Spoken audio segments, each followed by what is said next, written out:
का क्या कहना। ओम शांति। 27 जुलाई 24 मधुर महावाक्य। मीठे बाबा कहे मीठे बच्चे, बाबांको भଳି दयाशील एवं कल्याणकारी हुआ बुद्धिमान तांकु कुहाजिबो जिए निजे भी पुरुषार्थ करुथिबे एवं अन्य मानकु मध्य कराउथिबे। प्रश्न, तुमे पिला माने निजर पाठपढ़ा आधार रे क्यों चेकिंग करि परिबो? तुमर पुरुषार्थ कौन?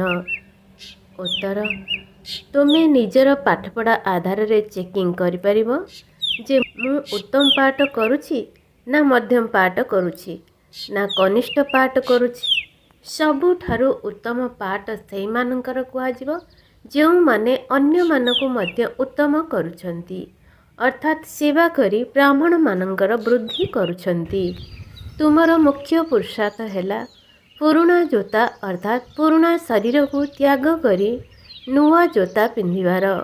जेतेबेले आत्मा पवित्र होइजिबो सेतेबेले ताकु नुआ अर्थात पवित्र जोता शरीर मिलिबो। ओम शांति। पिला माने दुई पटरु रोजगार करुछंती। गोटिए हैला जोगर यात्रा एवं अन्यटी हैला 84 जन्म चक्रर ज्ञानर स्मरण द्वारा रोजगार। याकु कुआ जाए डबल आमदानी। किंतु अज्ञान काल रे होइथाए अल्प कालर क्षणस्थायी गोटिए पट आमदानी। तुमर एही जोगरूपी यात्रार रोजगार बहुत बड़ रोजगार। एहा द्वारा तुमर आयुष मध्य बड़ होइथाए। तुमे पवित्र मध्य होइथाओ एवं समस्त दुखरु मध्य तुमे मुक्त होई जाओ। तेणु यह बहुत बड़ आमदानी। सत्य जुगरे आयुष मध्य बड़ रहिबो, दुखर कोनोसी नाम मध्य रहिबो नाही। काहेकि ना सेठारे रावण राज्य ही नाही। अज्ञान काल रे पाठ पढ़ार सुख अल्प काल पई रही थाए एवं अन्यटी हैला पाठ पढ़ार सुख शास्त्र पढ़िला बालांकु मिली थाए। ଏହା ଦ୍ୱାରା ଅନୁସରଣକାରୀ ମାନଙ୍କର କୌଣସି ଲାଭ ହୋଇନଥାଏ। ଏମାନେ ତ ଅନୁସରଣକାରୀ ଅଥବା ଶିଷ୍ୟ ମଧ୍ୟ ନୁହନ୍ତି, କାରଣ ନା ଏମାନେ ପୋଷାକ ଆଦି ପରିବର୍ତ୍ତନ କରନ୍ତି ନା ଘର ଦ୍ୱାର ଛାଡ଼ନ୍ତି।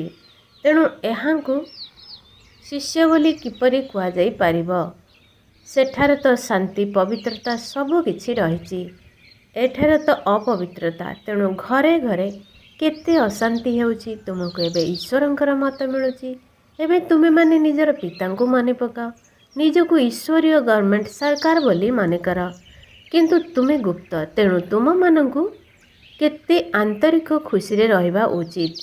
एबे आमे श्रीमतरे चालुछु, तांकर शक्ति द्वारा आमे सत्य प्रदान हेउछु। एठार तो कौनसी राज्य भाग्य नेबार नाही। आमर राज्य भाग्य नुआ दुनिया रे हेबो। वर्तमान तुमे माने एही सबु कथा को जानुछ। एही लक्ष्मी नारायणकर 84 जन्मर कहानी को तुमे माने कहि परिबो। जे कौनसी मनुष्य हुअन्तु अथवा केते प्रवीण शिक्षादाता हुअन्तु, किंतु जणे हेले भी एपरि कहि परिबे नाही। एठाकू आसिले आमे तुमको लक्ष्मी नारायणकर 84 जन्मर कहानी सुनाइबु। तुम मानक बुद्धि रे एबे स्मृति रहुची। तुमे विचार सागर मंथन मध्य करुछ। वर्तमान तुमे माने ज्ञान सूर्य, पुणी सत्य जुगरे तुमको विष्णुवंशी कुहाजिब। ज्ञान सूर्य प्रगट हैला एही समय रे तुमको ज्ञान मिलुछि ना। ज्ञान द्वारा ही सद्गति होइथाए। अल्प काल ज्ञान चालुछि, पुणी अधा कल्प अज्ञानी होई जाउछंती। एहा मध्य ड्रामा रे निर्धार्य अछि। तुमे माने एबे बुद्धिमान हेउछ।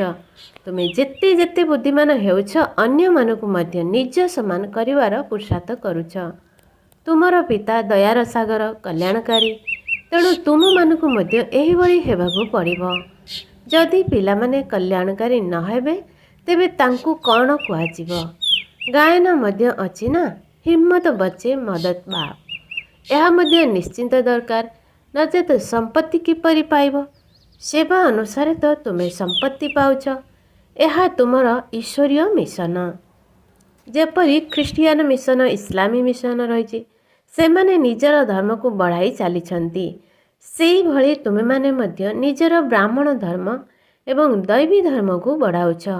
ड्रामा अनुसार तुमे माने निश्चिंत बाबांकर सहयोगी हेब। कल्प पूर्वरु जेउ अभिनय करिथिल ताहा निश्चिंत भावरे କରିବ। ତୁମେ ଦେଖୁଛ ପ୍ରତ୍ୟେକ ନିଜ ନିଜର ଉତ୍ତମ ମଧ୍ୟମ କନିଷ୍ଠ ଅଭିନୟ କରୁଛନ୍ତି।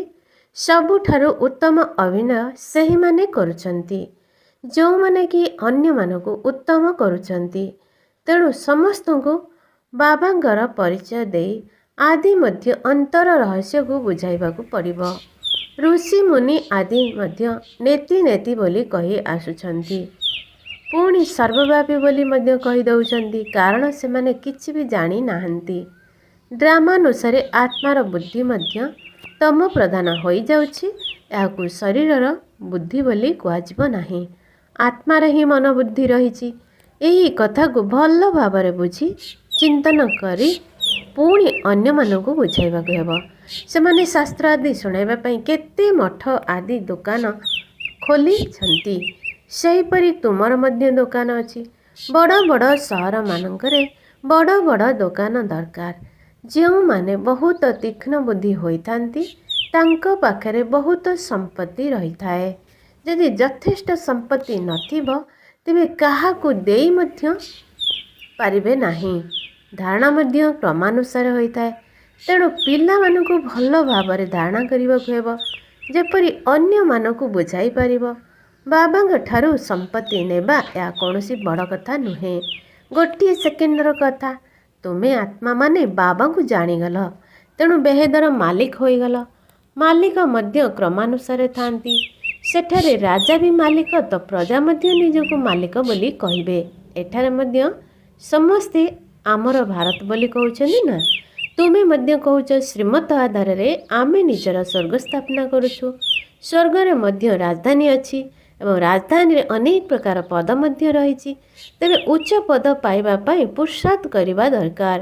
ବାବା କହୁଛନ୍ତି ତୁମେମାନେ ଏବେ ଯେତେ ପୁରୁଷାର୍ଥ କରିବ ସେତେ ଉଚ୍ଚ ପଦ ପାଇବ। ତାହା ହିଁ କଳ୍ପ କଳ୍ପାନ୍ତର ଚାଲିବ। ପରୀକ୍ଷାରେ କାହାର ନମ୍ବର କମ୍ ହୋଇଗଲେ ହୃଦଘାତ ମଧ୍ୟ ହୋଇଯାଇଥାଏ। ଏହା ତ ବେହେଦର କଥା।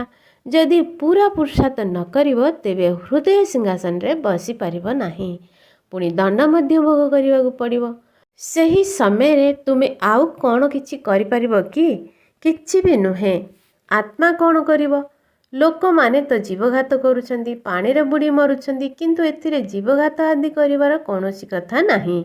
ଆତ୍ମାକୁ ତ ହତ୍ୟା କରିପାରିବ ନାହିଁ, ଏହା ତ ଅବିନାଶୀ। ବାକି ଶରୀରକୁ ହତ୍ୟା କରାଯାଇଥାଏ। ଯେଉଁଥିରେ ତୁମେ ଅଭିନୟ କରୁଛ। ଏବେ ତୁମେମାନେ ଶରୀର ରୂପୀ ପୁରୁଣା ଜୋତାକୁ ଛାଡ଼ି ନୂଆ ଦୈବୀ ଜୋତା ନେବା ପାଇଁ ପୁରୁଷାର୍ଥ କରୁଛ। ଏକଥା କିଏ କହୁଛି? ଆତ୍ମା। ଯେପରି ପିଲାମାନେ କହିଥାନ୍ତି ନା, ମୋତେ ନୂଆ ପୋଷାକ ଦିଅ, ସେହିପରି ଆମେ ଆତ୍ମାମାନଙ୍କୁ ମଧ୍ୟ ନୂଆ ପୋଷାକ ଦରକାର। ବାବା କହୁଛନ୍ତି ତୁମର ଆତ୍ମା ନୂଆ ହେଲେ ଶରୀର ମଧ୍ୟ ନୂଆ ଦରକାର, ତେବେ ଯାଇ ଶୋଭା ପାଇବ।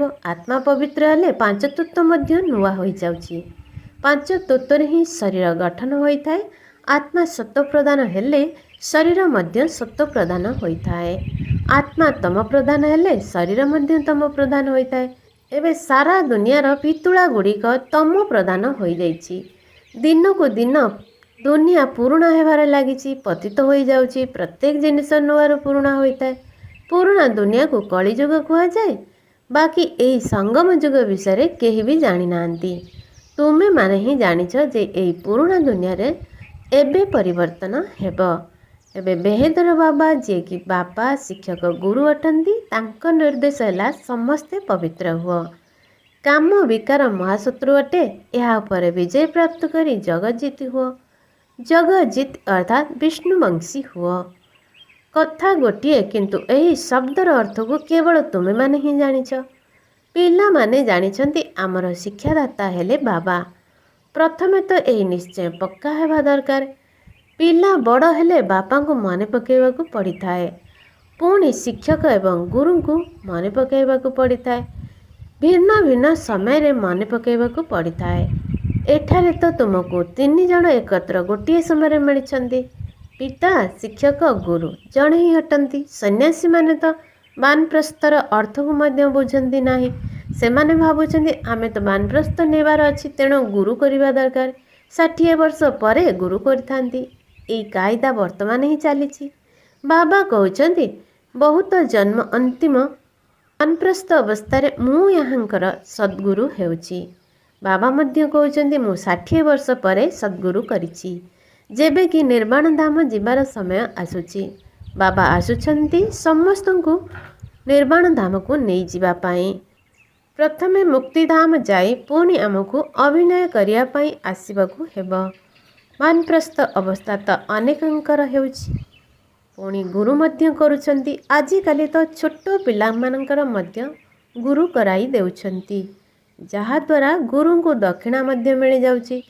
ଖ୍ରୀଷ୍ଟିଆନ ମାନେ ଛୋଟ ପିଲାମାନଙ୍କୁ ଧର୍ମରେ ଅନ୍ତର୍ଭୁକ୍ତ କରିବା ପାଇଁ ପାଦ୍ରୀମାନଙ୍କ କୋଳକୁ ଟେକି ଦେଇଥାନ୍ତି। ସେମାନେ ଖ୍ରୀଷ୍ଟିଆନ କରାଇବା ପାଇଁ ତାଙ୍କ କୋଳକୁ ଦେଇଥାନ୍ତି, କିନ୍ତୁ ସେମାନେ କୌଣସି ନିର୍ବାଣ ଧାମକୁ ନେଇ ନଥାନ୍ତି। ଏହି ସବୁର ରହସ୍ୟକୁ ବାବା ବୁଝାଉଛନ୍ତି। ଈଶ୍ୱରଙ୍କ ବିଷୟରେ ସମ୍ପୂର୍ଣ୍ଣ ଜ୍ଞାନ ଈଶ୍ୱର ହିଁ ଦେଇପାରିବେ ନା, ଯାହାକି ଆରମ୍ଭରୁ ଶୁଣାଇ ଆସୁଛନ୍ତି। ନିଜର ଏବଂ ସୃଷ୍ଟିର ରହସ୍ୟକୁ ମଧ୍ୟ ଶୁଣାଉଛନ୍ତି। ଈଶ୍ୱର ସ୍ୱୟଂ ଆସି ଆଦି ସନାତନ ଦେବୀ ଦେବତା ଅର୍ଥାତ୍ ସ୍ୱର୍ଗର ସ୍ଥାପନା କରୁଛନ୍ତି। ଏହାର ନାମ ଭାରତ ହିଁ ରହି ଆସିଛି। ଗୀତାରେ କେବଳ କୃଷ୍ଣଙ୍କର ନାମ ଲେଖି କେତେ ଗଡ଼ବଡ଼ କରିଦେଇଛନ୍ତି। ଏହା ମଧ୍ୟ ଡ୍ରାମା, ହାରିବା ଏବଂ ଜିତିବାର ଖେଳ। ଏଥିରେ କିପରି ହାରିବା ଏବଂ ଜିତିବା ହେଉଛି, ଏହା ବାବାଙ୍କ ବ୍ୟତୀତ କେହି କହିପାରିବେ ନାହିଁ। ଏହି ଲକ୍ଷ୍ମୀନାରାୟଣ ମଧ୍ୟ ଜାଣିନାହାନ୍ତି ଯେ ଆମକୁ ହାରିବାକୁ ପଡ଼ିବ। ଏହି କଥା କେବଳ ତୁମେ ବ୍ରାହ୍ମଣମାନେ ହିଁ ଜାଣିଛ, ଶୂଦ୍ରମାନେ ମଧ୍ୟ ଜାଣିନାହାନ୍ତି। ବାବା ହିଁ ଆସି ତୁମକୁ ବ୍ରାହ୍ମଣରୁ ଦେବତା କରୁଛନ୍ତି। ହଂସର ଅର୍ଥ ବିଲକୁଲ ଅଲଗା ଏବଂ ଓମର ଅର୍ଥ ମଧ୍ୟ ଅଲଗା। ମନୁଷ୍ୟମାନେ ଯଥାର୍ଥ ଅର୍ଥକୁ ନ ଜାଣି ଯାହା ଆସିଲା ତାହା କହିଦେଉଛନ୍ତି। ଏବେ ତୁମେ ଜାଣୁଛ କିପରି ଆମେ ତଳକୁ ଖସି ଖସି ପୁଣି ଉପରକୁ ଚଢ଼ୁଛୁ। ଏହି ଜ୍ଞାନ ଏବେ ତୁମମାନଙ୍କୁ ମିଳୁଛି। ଡ୍ରାମାନୁସାରେ ପୁଣି କଳ୍ପ ପରେ ବାବା ଏଠାକୁ ଆସି ଏହି ଜ୍ଞାନ ଦେବେ। ଯେତେ ବି ଧର୍ମସ୍ଥାପକ ଅଛନ୍ତି ସେମାନେ ପୁଣି ସମୟ ଅନୁସାରେ ଏଠାକୁ ଆସି ନିଜ ନିଜର ଧର୍ମ ସ୍ଥାପନା କରିବେ। ଏହାକୁ ପୁରୁଷାର୍ଥର କ୍ରମାନୁସାରେ ବୋଲି କୁହାଯାଇପାରିବ ନାହିଁ। ସମୟର କ୍ରମାନୁସାରେ ଆସି ନିଜ ନିଜର ଧର୍ମ ସ୍ଥାପନା କରିବେ। ଏଇ କଥା ଏକମାତ୍ର ବାବା ହିଁ ବୁଝାଉଛନ୍ତି। ମୁଁ କିପରି ବ୍ରାହ୍ମଣ, ପୁଣି ସୂର୍ଯ୍ୟବଂଶୀ, ପୁଣି ଚନ୍ଦ୍ରବଂଶୀ ବଂଶାବଳୀ ସ୍ଥାପନା କରୁଛି। ଏବେ ତୁମେମାନେ ହେଉଛ ଜ୍ଞାନ ସୂର୍ଯ୍ୟବଂଶୀ, ପୁଣି ବିଷ୍ଣୁବଂଶୀ ହେବ। ଏହି ସବୁ କଥାକୁ ବହୁତ ସାବଧାନତାର ସହିତ ଲେଖିବାକୁ ପଡ଼ିବ, ଯେପରି କେହି ଭୁଲ ବାହାର କରିପାରିବେ ନାହିଁ। ତୁମେମାନେ ଜାଣିଛ ଏହି ଜ୍ଞାନର ଗୋଟିଏ ଗୋଟିଏ ମହାବାକ୍ୟ ରତ୍ନ ହୀରା ସମାନ ଅଟେ। ତେଣୁ ଅନ୍ୟମାନଙ୍କୁ ବୁଝାଇବା ପାଇଁ ପିଲାମାନଙ୍କ ପାଖରେ ତୀକ୍ଷ୍ଣ ବୁଦ୍ଧି ଥିବା ଦରକାର। କୌଣସି ଶବ୍ଦ ଯଦି ଭୁଲରେ ବାହାରିଗଲା ତେବେ ତୁରନ୍ତ ଠିକ୍ କରି ବୁଝାଇବା ଉଚିତ। ସବୁଠାରୁ ବଡ଼ ଭୁଲ ହେଲା ବାବାଙ୍କୁ ଭୁଲିଯିବା। ବାବା ନିର୍ଦ୍ଦେଶ ଦେଉଛନ୍ତି ମୋତେ ମନେ ପକାଅ, ଏ କଥାକୁ ଭୁଲିବା ଉଚିତ ନୁହେଁ। ବାବା କହୁଛନ୍ତି ତୁମେମାନେ ମୋର ବହୁତ ପୁରୁଣା ପ୍ରେମିକା। ତୁମ ସମସ୍ତଙ୍କର ମୁଁ ଜଣେ ପ୍ରେମିକ। ଦୁନିଆରେ ତ ପରସ୍ପର ଚେହେରା ଦେଖି ପ୍ରେମିକ ପ୍ରେମିକା ହୋଇଥାନ୍ତି। ଏଠାରେ ତ ଜଣେ ହିଁ ପ୍ରେମିକ ଅଛନ୍ତି, ତେଣୁ ସିଏ ଜଣେ ମାତ୍ର କେତେ ପ୍ରେମିକାକୁ ମନେ ପକାଇବେ। ଅନେକ ଜଣକୁ ମନେ ପକାଇବା ସହଜ, କିନ୍ତୁ ଜଣେ ଅନେକଙ୍କୁ କିପରି ମନେ ପକାଇ ପାରିବେ? ବାବାଙ୍କୁ କହୁଛନ୍ତି ବାବା ଆମେ ଆପଣଙ୍କୁ ମନେ ପକାଉଛୁ, କିନ୍ତୁ ଆପଣ ଆମକୁ ମନେ ପକାଉଛନ୍ତି କି? ବାବା କହୁଛନ୍ତି ଆରେ ତୁମକୁ ମୋତେ ମନେ ପକାଇବାକୁ ହେବ, କାରଣ ପତିତରୁ ପବିତ୍ର ତୁମେ ହିଁ ହେବ ନା। ମୁଁ କ'ଣ ପତିତ ଯେ ମୁଁ ମନେ ପକାଇବି? ତୁମର କାମ ହେଲା ମୋତେ ମନେ ପକାଇବା, କାହିଁକି ନା ତୁମକୁ ପବିତ୍ର ହେବାର ଅଛି। ଯିଏ ଯେତେ ମନେ ପକାଇଥାନ୍ତି ସେତେ ଭଲ ଭାବରେ ସେବା କରିଥାନ୍ତି। ତାଙ୍କର ଧାରଣା ମଧ୍ୟ ସେହିପରି ହୋଇଥାଏ। କିନ୍ତୁ ଯୋଗର ଯାତ୍ରା ବହୁତ କଷ୍ଟ, ସେଇଥିପାଇଁ ହିଁ ଯୁଦ୍ଧ ଚାଲୁଛି। ବାକି ଏପରି ନୁହେଁ ଯେ 84 ଜନ୍ମର ଚକ୍ରକୁ ତୁମେ ଭୁଲିଯିବ। ଏହି କାନ ତୁମର ସୁନାର ପାତ୍ର ହେବା ଦରକାର। ଯେତେ ତୁମେ ମନେ ପକାଇବ ସେତେ ଧାରଣା ଭଲ ହେବ। ଏହାଦ୍ୱାରା ତୁମକୁ ଶକ୍ତି ମିଳିବ। ସେଇଥିପାଇଁ କହୁଛନ୍ତି ଯୋଗର ଧାରଣା ଦରକାର। ଜ୍ଞାନ ଦ୍ୱାରା ରୋଜଗାର ହୋଇଥାଏ, ଯୋଗ ଦ୍ୱାରା କ୍ରମାନୁସାରେ ସର୍ବଶକ୍ତି ମିଳିଥାଏ। ତରବାରୀରେ ମଧ୍ୟ କ୍ରମାନୁସାରେ ଧାର ରହିଥାଏ। ତାହା ତ ହେଲା ସ୍ଥୂଳ କଥା। ବାବା କହୁଛନ୍ତି ଏକମାତ୍ର ମୂଳ କଥା ହେଲା ଅଲଫକୁ ମନେ ପକାଅ। ଦୁନିଆର ବିନାଶ ପାଇଁ ଏକମାତ୍ର ଆଣବିକ ବୋମା ରହିବ, ଆଉ କିଛି ଦରକାର ହିଁ ନାହିଁ। ଏଥିରେ ନା ସେନା ଦରକାର ନା କ୍ୟାପ୍ଟେନ୍। ଆଜିକାଲି ତ ଏଇଭଳି ବୋମା ତିଆରି କରୁଛନ୍ତି, ଗୋଟିଏ ସ୍ଥାନରେ ବସି ପକାଇ ପାରିବେ। ତୁମେ ଏଠାରେ ବସି ବସି ରାଜ୍ୟ ନେଉଛ, ସେମାନେ ସେଠାରେ ବସି ସମସ୍ତଙ୍କର ବିନାଶ କରିବେ। ତୁମର ଜ୍ଞାନ ଏବଂ ଯୋଗ ସେମାନଙ୍କର ମୃତ୍ୟୁର ସାମଗ୍ରୀ ସମାନ ହୋଇଯାଉଛି। ଏହା ମଧ୍ୟ ଏକ ଖେଳ। ଏଠାରେ ସମସ୍ତେ ଅଭିନୟ କରି ଅଭିନେତା ଅଟନ୍ତି। ବର୍ତ୍ତମାନ ନାଟକ ପୁରା ହେଉଛି ବାବା ହିଁ ଆସି ନିଜର ଏବଂ ରଚନାର ଆଦି ମଧ୍ୟ ଅନ୍ତର ପରିଚୟ ଦେଉଛନ୍ତି। ଏବେ ବାବା କହୁଛନ୍ତି ତୁମେ ବ୍ୟର୍ଥ କଥା ଶୁଣ ନାହିଁ। ସେଇଥିପାଇଁ କହୁଛନ୍ତି ଖରାପ କଥା ଶୁଣ ନାହିଁ। ଏହାର ଚିତ୍ର ମଧ୍ୟ ତିଆରି କରାଯାଇଛି। ଆଗରୁ ମାଙ୍କଡ଼ର ଚିତ୍ର ତିଆରି କରୁଥିଲେ, ଏବେ ମନୁଷ୍ୟମାନଙ୍କର କରୁଛନ୍ତି। କାହିଁକି ନା ଚେହେରା ମନୁଷ୍ୟଙ୍କର ହେଲେ ମଧ୍ୟ ଚରିତ୍ର ମାଙ୍କଡ଼ ସଦୃଶ ହୋଇଯାଇଛି। ସେଇଥିପାଇଁ ମାଙ୍କଡ଼ଙ୍କ ସହିତ ତୁଳନା କରୁଛନ୍ତି। ଏବେ ତୁମେ କାହାର ସେନା ଅଟ? ଶିବ ବାବାଙ୍କର ନା? ବାବା ମାଙ୍କଡ଼ରୁ ତୁମକୁ ମନ୍ଦିର ଯୋଗ୍ୟ କରୁଛନ୍ତି। କେଉଁ କଥାକୁ କେଉଁଠି ନେଇଯାଇଛନ୍ତି? ମାଙ୍କଡ଼ କ'ଣ ପୋଲ ତିଆରି କରିପାରିବେ କି? ଏଇସବୁ ହେଲା ଉଦାହରଣ, ଦୃଷ୍ଟାନ୍ତ। କେବେ ଯଦି କେହି ପଚାରନ୍ତି ତୁମେ କ'ଣ ଶାସ୍ତ୍ର ମାନୁଛ, ତେବେ କୁହ ବା। ଏପରି କିଏ ଥିବ ଯିଏକି ଶାସ୍ତ୍ରକୁ ମାନୁନଥିବ? ଆମେ ତ ସବୁଠାରୁ ଅଧିକ ମାନୁଛୁ। ତୁମେ ମଧ୍ୟ ସେତିକି ପଢ଼ୁନାହଁ ଯେତିକି ଆମେ ପଢ଼ୁଛୁ। ଆଧା କଳ୍ପ ହେବ ଆମେ ପଢ଼ି ଆସୁଛୁ। ସ୍ୱର୍ଗରେ ଶାସ୍ତ୍ର କିମ୍ବା ଭକ୍ତିର କୌଣସି ଜିନିଷ ରହିବ ନାହିଁ। ଏ କଥା କେତେ ସହଜ କରି ବାବା ବୁଝାଉଛନ୍ତି, ତଥାପି ନିଜ ସମାନ କରିପାରୁନାହାନ୍ତି। ନିଜ ପିଲାମାନଙ୍କର ବନ୍ଧନ ହେତୁ କେଉଁ ଆଡ଼କୁ ବାହାରି ପାରୁନାହାନ୍ତି। ଏହାକୁ ମଧ୍ୟ ଡ୍ରାମା ହିଁ କୁହାଯିବ। ବାବା କହୁଛନ୍ତି ଗୋଟିଏ ହପ୍ତା ଅଥବା 15 ଦିନରେ କୋର୍ସ କରି ପୁଣି ନିଜ ସମାନ କରିବାରେ ଲାଗିଯିବା ଉଚିତ। ଯେଉଁ ସବୁ ବଡ଼ ବଡ଼ ସହର ଅଥବା ରାଜଧାନୀ ଅଛି ସେଠାରେ ପ୍ରଦର୍ଶନୀ ଲଗାଇବା ଉଚିତ। ତେବେ ଯାଇ ପ୍ରଚାର ହେବ। ବଡ଼ ଲୋକଙ୍କ ବିନା କିଛି ଆବାଜ ବାହାରି କରିପାରିବ ନାହିଁ। ଭଲ ଭାବରେ ପ୍ରଦର୍ଶନୀ କର, ତେବେ ବହୁତ ଆସିବେ। ତୁମକୁ ବାବାଙ୍କର ନିର୍ଦ୍ଦେଶ ମିଳୁଛି ନା? ଆଚ୍ଛା। ମିଠେ ମିଠେ ଶିକିଲ ଦେ ସନ୍ତାନମାନଙ୍କ ପ୍ରତି ମାତା ପିତା ବାପ ଦାଦାଙ୍କର ମଧୁର ସ୍ନେହ ସମ୍ପନ୍ନ ଶୁଭେଚ୍ଛା ଏବଂ ସୁପ୍ରଭାତ। ଆତ୍ମିକ ପିତାଙ୍କର ଆତ୍ମିକ ସନ୍ତାନମାନଙ୍କୁ ନମସ୍ତେ। ଆତ୍ମିକ ସନ୍ତାନମାନଙ୍କର ଆତ୍ମିକ ମାତା ପିତାଙ୍କୁ ନମସ୍ତେ ନମସ୍ତେ ନମସ୍ତେ। ଧାରଣା ପାଇଁ ମୁଖ୍ୟ ସାର। 1. ଜ୍ଞାନ ଏବଂ ଯୋଗ ଦ୍ୱାରା ନିଜର ବୁଦ୍ଧିକୁ ରିଫାଇନ୍ କରିବାକୁ ହେବ। ବାବାଙ୍କୁ ଭୁଲିବାର ଭୁଲ କେବେ ହେଲେ କରିବାର ନାହିଁ। ଆତ୍ମିକ ପ୍ରେମିକା ହୋଇ ପରମାତ୍ମା ପ୍ରେମିକକୁ ମନେ ପକାଇବାକୁ ହେବ। 2. ବନ୍ଧନମୁକ୍ତ ହୋଇ ନିଜ ସମାନ କରିବାର ସେବା କରିବାକୁ ହେବ। ଉଚ୍ଚ ପଦ ପାଇବାର ପୁରୁଷାର୍ଥ କରିବାକୁ ହେବ। ପୁରୁଷାର୍ଥ କରିବାରେ କେବେ ହେଲେ ହତୋତ୍ସାହ ହେବାର ନାହିଁ। ବରଦାନ, ଗୋଟିଏ ମିନିଟର ଏକାଗ୍ର ସ୍ଥିତି ଦ୍ୱାରା ଶକ୍ତିଶାଳୀ ଅନୁଭବ କରୁଥିବା ଏବଂ କରାଉଥିବା ଏକାନ୍ତବାସୀ ଭବ। ଏକାନ୍ତବାସୀ ହେବାର ଅର୍ଥ ହେଲା ଯେକୌଣସି ଗୋଟିଏ ଶକ୍ତିଶାଳୀ ସ୍ଥିତିରେ ସ୍ଥିତ ହେବା। ଚାହେ ବୀଜରୂପ ସ୍ଥିତିରେ ସ୍ଥିତ ହୋଇଯାଅ, ଚାହେ ଲାଇଟ୍ ମାଇଟ୍ ହାଉସ୍ ଅର୍ଥାତ୍ ଆଲୋକ ଏବଂ ଶକ୍ତିର କେନ୍ଦ୍ର ଅନୁଭବ କରିବାର ସ୍ଥିତିରେ ସ୍ଥିତ ହୋଇ ବିଶ୍ୱକୁ ଲାଇଟ୍ ମାଇଟ୍ ଦିଅ। ଚାହେ ଫରିସ୍ତା ପଣିଆର ସ୍ଥିତି ଦ୍ୱାରା ଅନ୍ୟମାନଙ୍କୁ ଅବ୍ୟକ୍ତ ସ୍ଥିତିର ଅନୁଭବ କର। ଗୋଟିଏ ସେକେଣ୍ଡ ବା ଗୋଟିଏ ମିନିଟ୍ ମଧ୍ୟ ଏହି ସ୍ଥିତିରେ ଯଦି ଏକାଗ୍ର ହୋଇଯିବ, ତେବେ ନିଜକୁ ତଥା ଅନ୍ୟମାନଙ୍କୁ ବହୁତ ଲାଭ ଦେଇପାରିବ। କେବଳ ଏହାର ଅଭ୍ୟାସ ଦରକାର। ବ୍ରହ୍ମଚାରୀ ତାଙ୍କୁ କୁହାଯିବ ଯାହାଙ୍କର ପ୍ରତ୍ୟେକ ସଂକଳ୍ପରେ ଏବଂ ପ୍ରତ୍ୟେକ ବାଣୀରେ ପବିତ୍ରତାର ପ୍ରକମ୍ପନ ସହିତ ହୋଇ ରହିଛି। ଓମ୍ ଶାନ୍ତି। है हमने प्यार वो